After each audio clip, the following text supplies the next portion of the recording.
Ladies and gentlemen, may I please have your attention? Please have your tickets in hand before you board the plane. Thank you.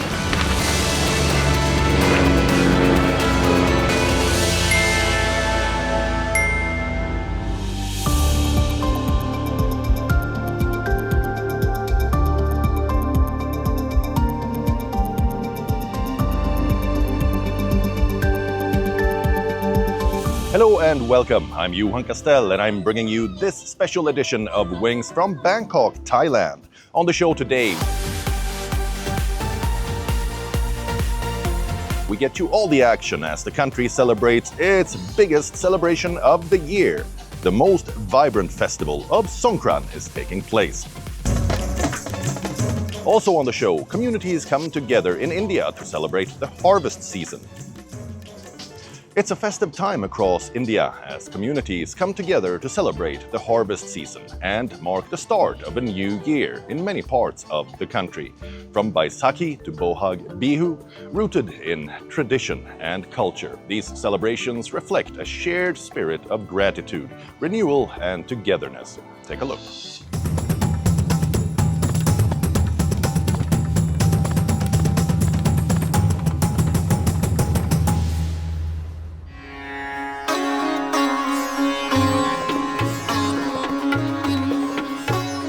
It's that time of the year again when India's cultural fabric comes alive with the vibrant hues of tradition and devotion. From fields ready for harvest to homes filled with color and prayer, the country's cultural rhythm has come alive one more time with festivals rooted in tradition, faith and community.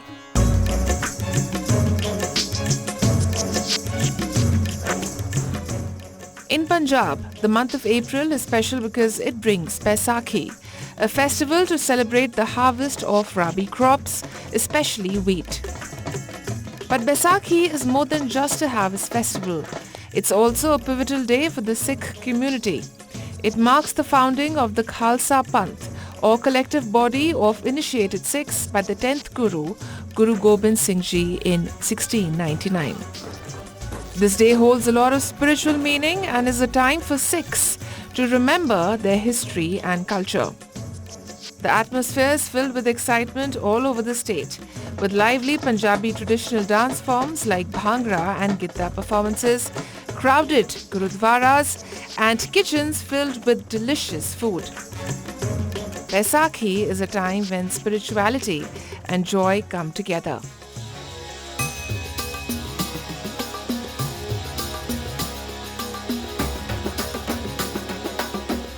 In the northeast part of India, in Assam, a big celebration takes place known as Boishakh Bihu or Rongali Bihu, which marks the beginning of the new year for the people of the state. The special time signals the start of sowing seeds in the fields. As people come together to celebrate, the air is filled with the loud beats of dhols, energetic dances, and big feasts shared with the community, all of which symbolize new starts in life and on the land. And not to be missed is the traditional Bihu dances that play a big role in bringing people together.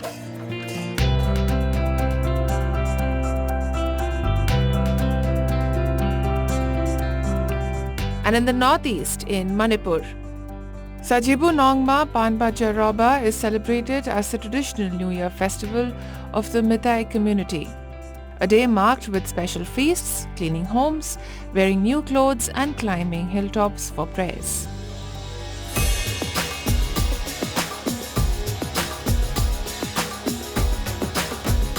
And what many may call similar to Thailand's Songkran, in Arunachal Pradesh, the Songkran Water Festival is celebrated, marking the traditional New Year. This vibrant 3-day Theravada Buddhist festival is held annually in mid-April. It features the ceremonial bathing of Buddha idols and joyful water splashing to wash away misfortunes.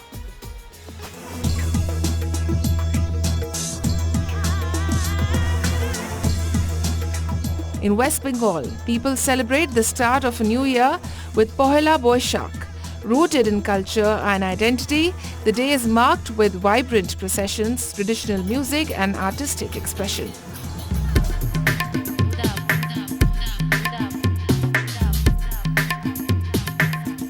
Down south in Keralam, Vishu marks the astrological new year. At the heart of the celebration is the Vishu, a carefully arranged display of auspicious items like fruits, flowers, coins, symbolizing abundance and prosperity. Families begin the day by viewing this arrangement, believed to set the tone for the year ahead.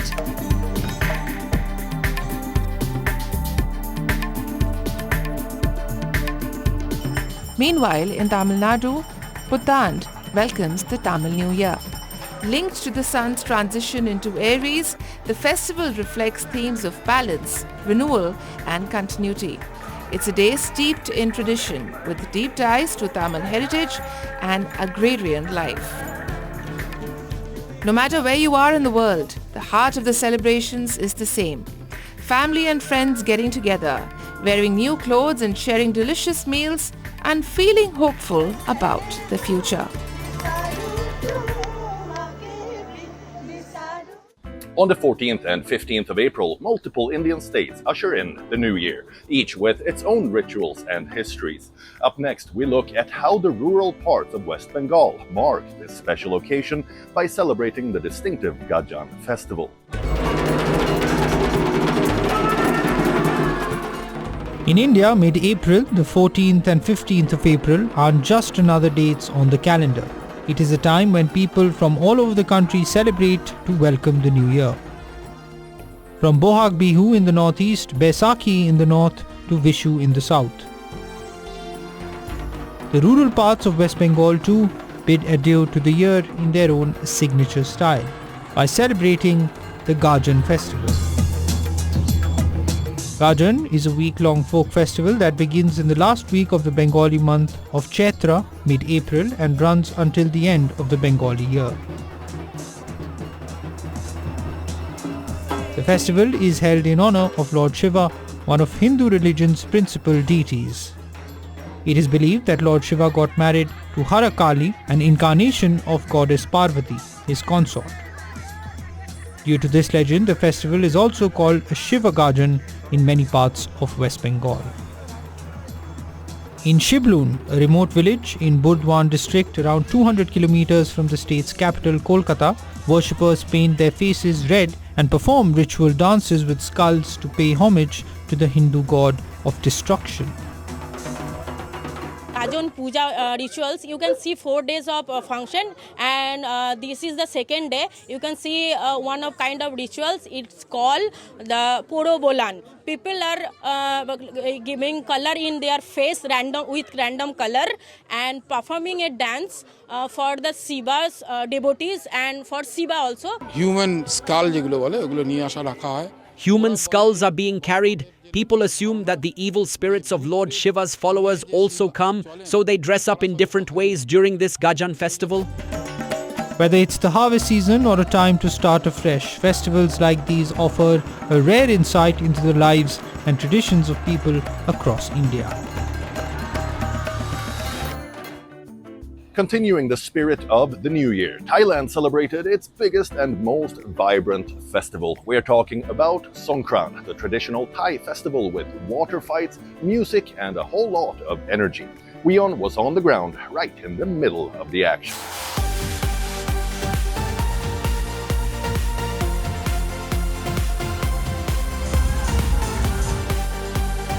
This is very good celebration. Let the games begin. You can't stop us. I came to win. I have one of Fido everywhere, and it's very fun. Songkran, happy Songkran, baby! We're in the Salom district of Bangkok. We're about to hit the main road to see what's going on in one of the busiest areas in the city for Songkran. Let's go check it out.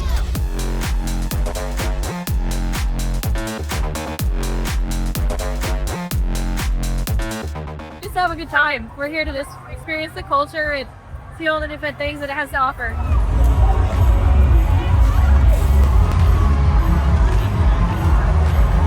this is very good celebration for everyone to come experience the new year, to celebrate and see the different cultures and forget about the problems of the world.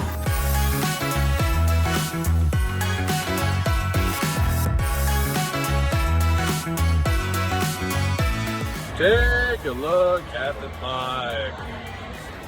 It is packed.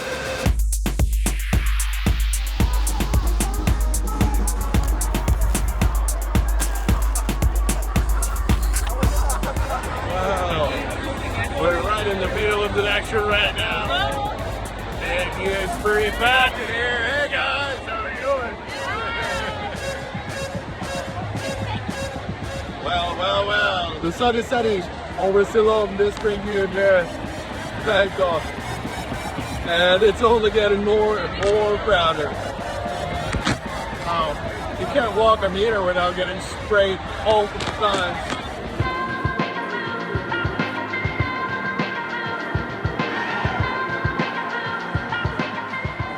So one really nice thing in how they've organized it is that this entire street, it's all one way. The other side of the street, people are going the other way. So there's no cross traffic. Makes it a smooth flow. Still, you have people shooting you from behind, so you turn around and you have no idea who shot you. Collateral damage.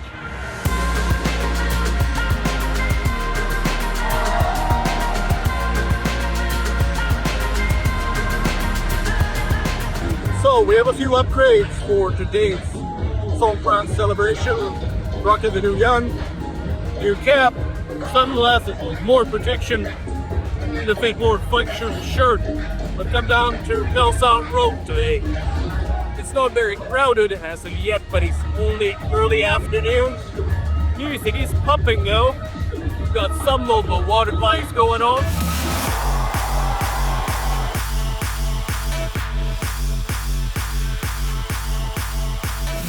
The special thing about the Songkran is that we can just make a new friends and have fun with everyone and have water fight everywhere. And it's very fun.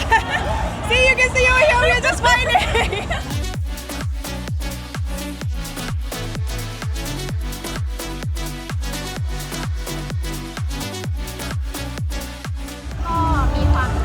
There is some stress though, because when it comes to traveling, normally I would go back to my hometown during Thai New Year, but this year I couldn't because of the fuel prices, so I celebrated Songkran in Bangkok instead. It was still fun, and I'd like to invite anyone who couldn't go home to come and celebrate with us in Bangkok. I can see how it feels like there's a lot of pressure globally, but this just feels like community, everyone is out celebrating, so it's a really nice kind of way to forget that those things are happening if everyone to just kind of come together and celebrate regardless of what's happening around the world. Yeah.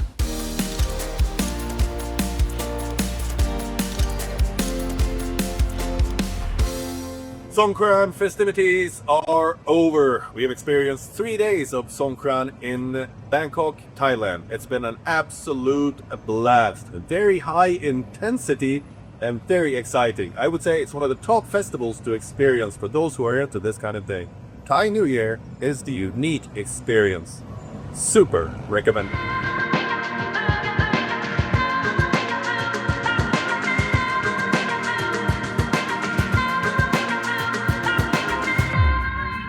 London is having a moment, right from timeless royal elegance to modern-day wellness trends. This is reshaping how people are seeing the city. Here's a closer look at how London is blending history, culture, and contemporary experiences like never before.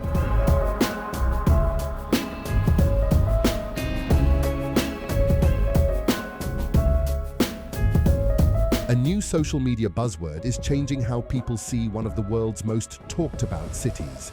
A fresh phrase is doing the rounds online: Londonmaxxing.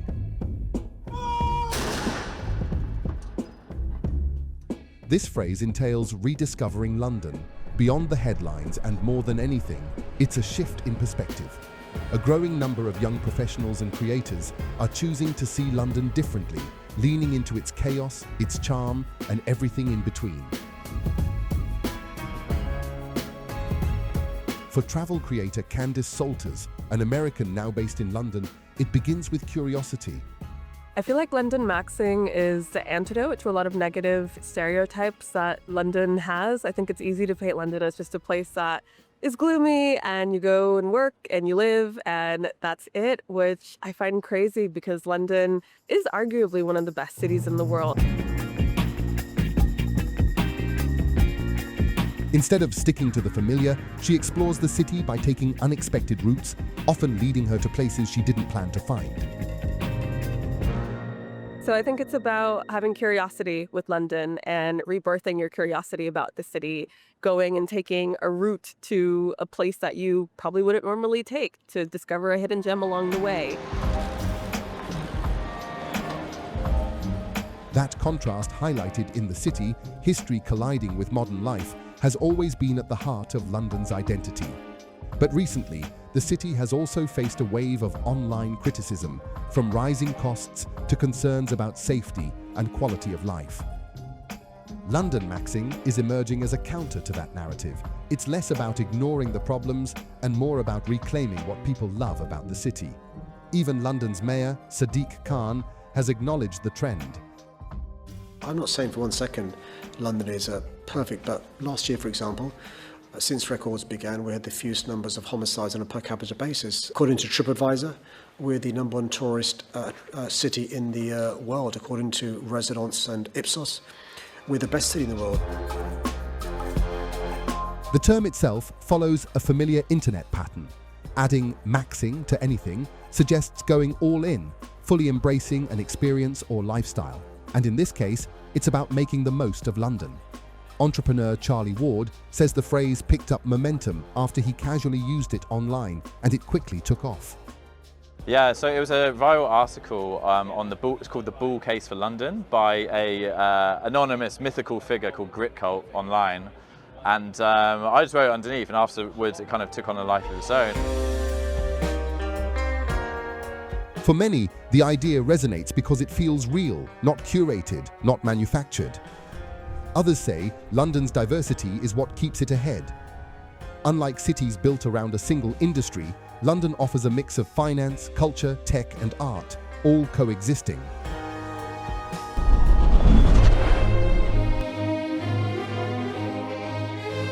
And when we talk about London, how can we not talk about royalty? The King's Gallery in Buckingham Palace has showcased items from the 10 decades of Queen Elizabeth's life, marking the centenary of her birth on April 10th. Titled Queen Elizabeth II, Her Life in Style, the showcase brings together around 200 pieces from her wardrobe, making it the largest display of her fashion ever assembled. What makes it even more special is that nearly half the items will be on public display for the very first time. So we're here in the King's Gallery at Buckingham Palace to see this exhibition, Queen Elizabeth II, Her Life in Style, which explores in unprecedented detail for the first time the Queen's fashion archive, drawing together extraordinary pieces of fashion, but also accessories. The exhibition traces not just her personal style, but also her influence on British fashion, from her early years to her decades on the throne. It offers a glimpse into how fashion became a quiet but powerful tool of diplomacy and identity throughout her reign.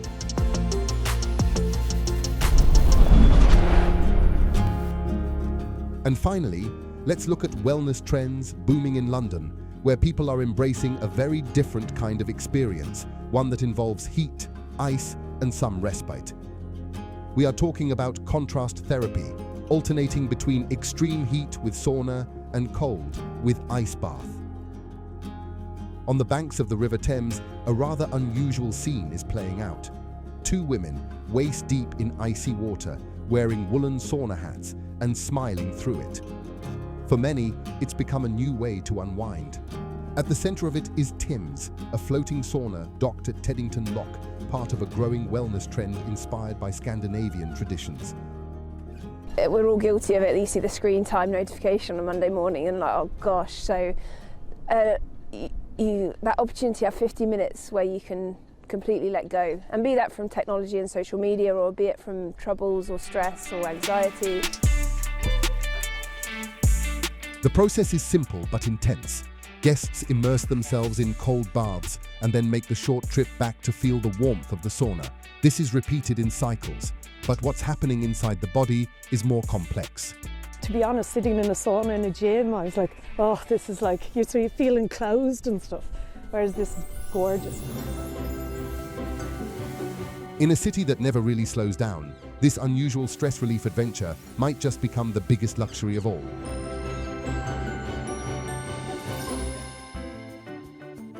And finally, a very special birthday that's capturing hearts in Germany. At the Berlin Zoo, the world's oldest gorilla has just turned 69, becoming a symbol of longevity and care. Here's a glimpse into the life of a true zoo icon and the celebrations around her remarkable milestone.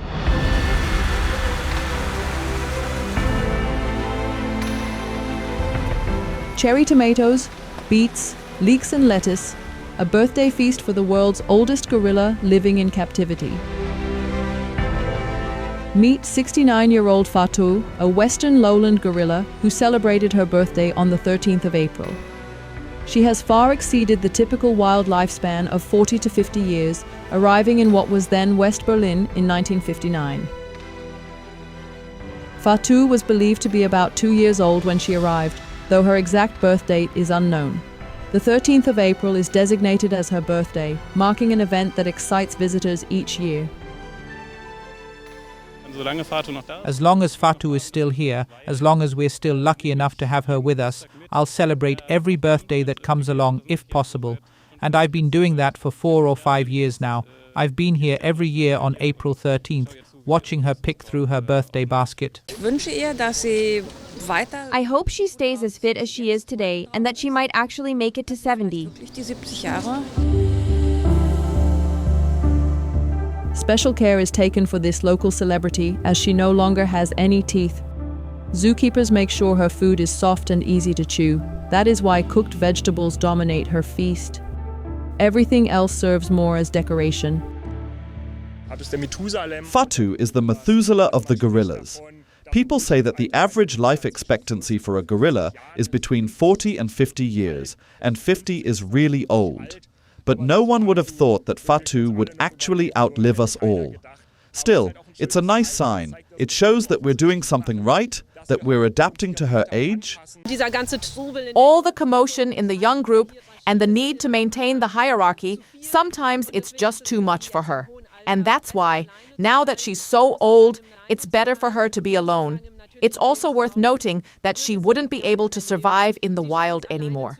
Given the health issues she's developed, she simply wouldn't stand a chance of surviving on her own. In 2024, Fatou became the zoo's oldest resident, following the death of Ingo the flamingo. The bird was believed to be at least 75 and had lived at the zoo since 1955.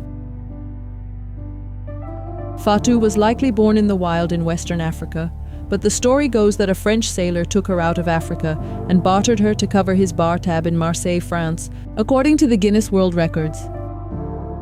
A French animal trader then reportedly sold her to the zoo, and the rest is history.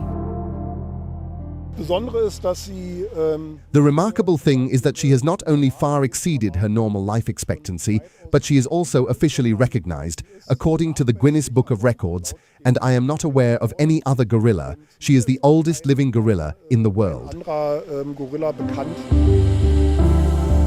These days, Fatou lives in an enclosure of her own and prefers to keep her distance from the zoo's other gorillas in her old age. Fatou also suffers from osteoarthritis, making it difficult for her to move. To ensure the elderly lady is left in peace by her fellow gorillas, she lives in her own enclosure, and also she follows her own rules. Fatou is a quiet, reserved old lady who has us carers well under her thumb. After all, that's something you're allowed to do when you're older. She tends to boss us young wild ones about, making sure we do what Granny wants. As Berlin Zoo puts it, she is indeed a special ambassador for conservation and represents her critically endangered species in the wild.